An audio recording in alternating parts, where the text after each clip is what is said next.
All right, let's dive into something that's, absolutely essential if you want to understand what a company's really worth.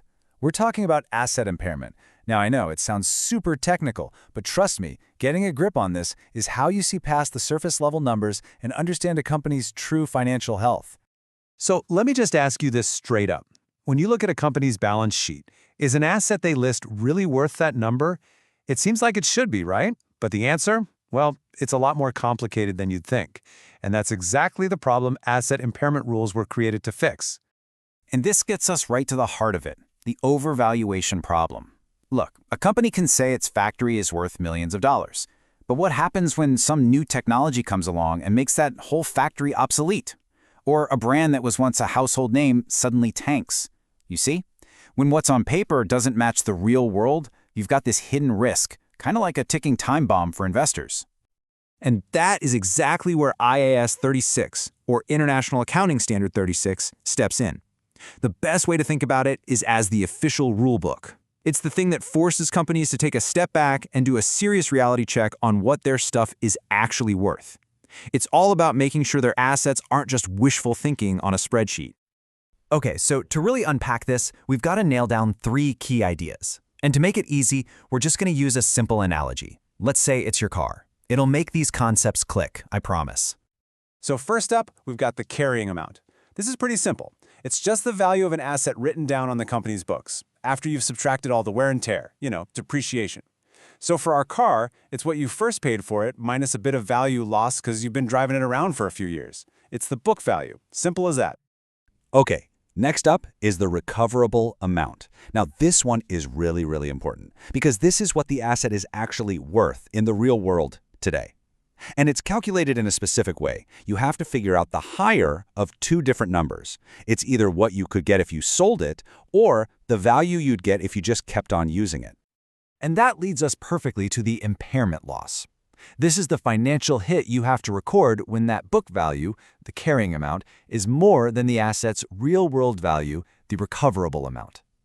Going back to our car analogy, imagine you get into a car wreck. That big, sudden drop in what your car is worth, that is the impairment loss.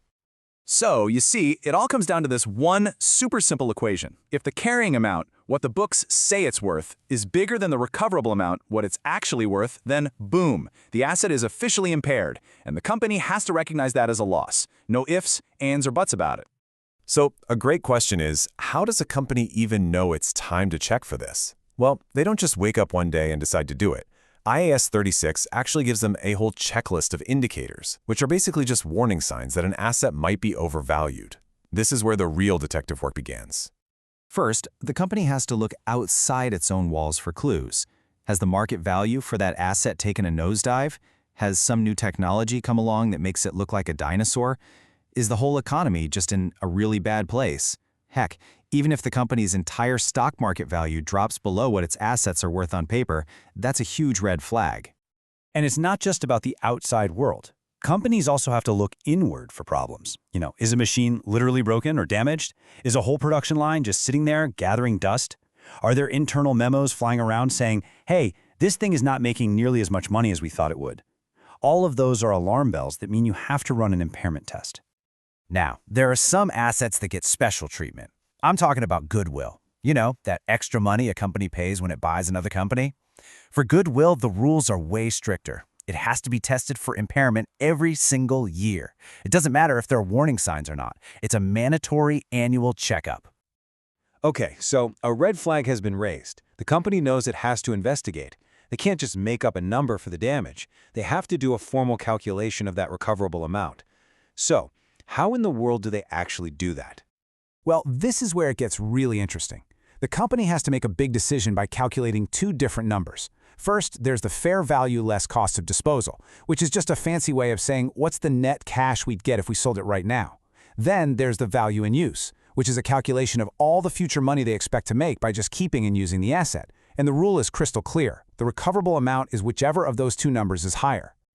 All right, so the test is done. An impairment loss is confirmed. The value on the books is definitely higher than the real-world value. What now? This is where the rubber meets the road, and this accounting rule makes a very real dent in the company's financials. It all happens in 3 pretty straightforward steps. First, you calculate the loss. It's just the book value minus that new, lower recoverable amount. Step 2, that loss immediately gets slapped onto the income statement as an expense, which of course lowers the company's profit for the period. And finally, step 3, the asset's value on the balance sheet gets written down to reflect its new, lower, and more honest value. But here's a cool twist. This damage isn't always a life sentence. If things get better, say the market bounces back, a company can actually reverse an impairment loss for most of its assets. But, and this is a huge but, there is one very, very big exception to that rule. And here it is, right from the source.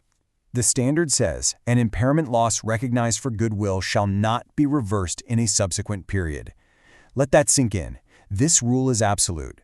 When a company writes down goodwill because an acquisition went bad, that loss is permanent. It's done. There are no takebacks. It is a one-way street, and that street only goes down. So from now on, when you're looking at a company's financial report and you see that line item impairment loss, what story is it going to tell you? Because now you know it's so much more than just an accounting term. It's a story. It's a story about a broken promise from an asset, a big shift in the economy, and most importantly, a company finally admitting that the numbers on the books have to match the truth.